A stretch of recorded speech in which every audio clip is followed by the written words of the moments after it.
Засгийн газрын 2019 оны 204-р тогтоолоор санхүү эдийн засгийн өдрийг жил бүрийн 12 дугаар сард тэмдэглэдэг. Энэхүү тэмдэглэлт өдрөөрөө хууль зүйн дотоод хэргийн салбарын санхүүчид эрдэм мэдлэгээ дээшлүүлж, нэтворкинг, AI хэрэглээс сэдвт сургалтад хамрагдлаа.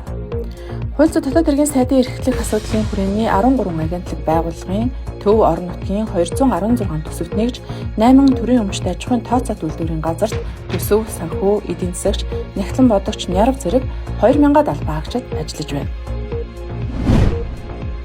Монголын үндэсний бие хамгаалах Монгол зоо урлагийн улсын аврах шалгаруулах тэмцээн зохион байгуулагдлаа. Тус тэмцээнд Хилийн цэргийн ТЭВ 303 дугаар ангийн алтан шохор клубын тамирчид амжилттай оролцлоо. Тэмцээний үеэр хил хамгаалах ерхий газрын хангалт үйлчлэгийн хэлтсийн дарга Урандаа Алтан зул үндэсний бие хамгаалах урлагийн спортын мастер цол хүртлээ.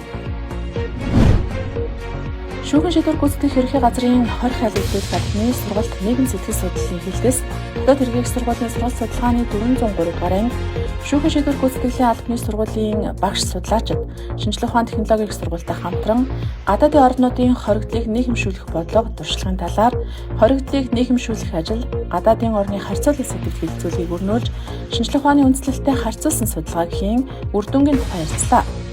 Тус хэлцүүлэгт хоригдлыг нийгэмшүүлэх ажлын хүрээнд хүний эрхийн мэдрэмжтэй жишг, цогц хөтөлбөрүүдийг үйл ажиллагаанд тусгаж амжилттай хэрэгжүүлж буй 5 орны туршлагаас хуваалцаж санал солилцсон, илтгэл хэлцүүлсэн байна.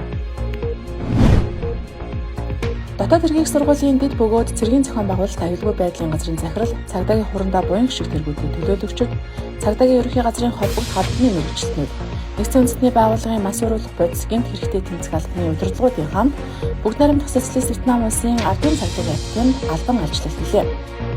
Энэхүү айлчлалыг нэгдсэн үндэсний байгууллагын мас уруулах бодис гэмт хэрэгтэй тэмцэх албаны дэмжлэгтэйгээр 12 дугаар сарын 2-оос 5-ны өдрүүдэд зохион байгууллаа.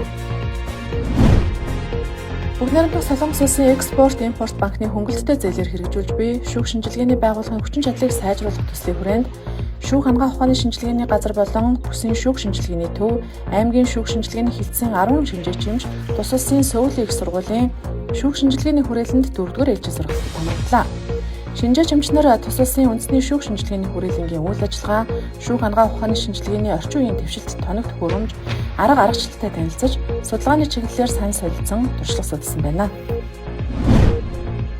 Бүгд найрамдах Солонгос улсын үндэсний цагдаагийн газрын хөгжлийн албан ёсны буцалтгүй тусламж ОДО төслийн хүрээнд хэрэгжсэн дижитал нотлох баримт шинжлэх лабораторийн барилга засварын ажилд дуусаж, тоон улмөр илрүүлэх лабораторийг хүлээн авлаа. Кибер орчинд үйлдэгдсэн гэмт хэрэг тасралтгүй өсөж буй өнөө үед лабораторийн дэд бүтэц, техник, тоног төхөөрөмжийг олон улсын түвшинд шинжилсэн нь манай улсын кибер орчинд үйлдэгдсэн гэмт хэрэгтэй тэмцэх чадварыг бодитоор бэхжүүлэх стратегийн томоохон алхам болж байна. Хууль зүйн үндэсний хүрээлэнгийн захирал Жамихүү Эрдэмтэн нарийн бичгийн дарга төвшин жаргалнаар Германы Ханс Задлын сангийн Монгол дахь суурин төлөөлөгч Феликс Глинк болон төслийн зохицуулагч Мөнх жаргал нартай уулзаж хоёр байгууллагын өнгөрсөн хугацааны хамтын ажиллагаа болон цаашдын хамтран ажиллах чиглэлүүдийн талаар санал солилцлоо.